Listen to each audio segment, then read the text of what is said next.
Okay, hi everyone. I am going to share with you the construction details of my Chi-Town Chinos, my mustard chinos.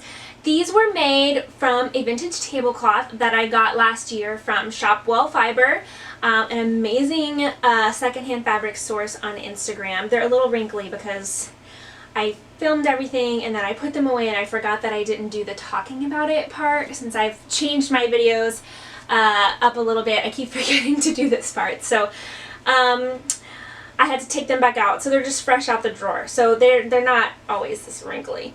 So I've made this pattern a lot before. I will link all of my other versions. I think this is maybe my 5th Chi-Town Chinos. This is the Annalena Design Co. pattern. I just love this general style and shape of pant. I've been wanting, as I get older, it's weird to say, I've been wanting to have more non-jeans pants, and this is just a perfect pattern for my needs. And since I've made it a couple times before, I already know all the fit adjustments I need to make, and it's really quick for me to just whip up.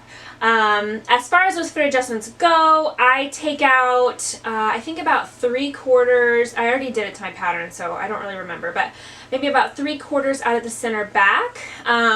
Since I've done that on my pattern, I also move the pockets over a little bit so they're not so close to the center back, and I taper the legs a little bit more than the pattern suggested. Oh, and I also took some out of the back rise where it meets the crotch seam. So those are the adjustments that I make to get a little bit more fitted of a look for me on my body. Construction of this, again, so easy. I love the way Alina does a zip fly. There are some fun slow sewing elements to this. I used some scrap fabric for the pockets and I think it's so cute. And I also have been, when I use bias tape and you have like that weird small piece left, I've just been like stitching all of those together into one strip of bias tape. So I used that for the facing. So the bias tape is all scrappy bits, and then of course these are from my stash and secondhand fabric. So plus on the slow sewing front.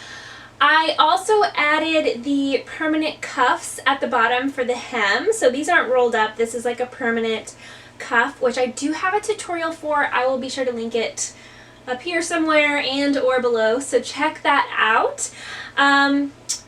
Will I make another pair of Chi-Town Chinos? I do not know. We will see. These are I think these are my 6th pair, guys. So I guess you could say this is a tried and true pattern for me. Something I just noticed, actually, I need to do a stitch in the ditch on this welt because it's coming open, which I don't know if I skipped that step or if Alina just doesn't have that step. Anyway, that'll make that stay a bit nicer. So I'll leave this on my sewing table. Thank you so much for letting me share these with you. And of course, now we dance! I was told, don't worry.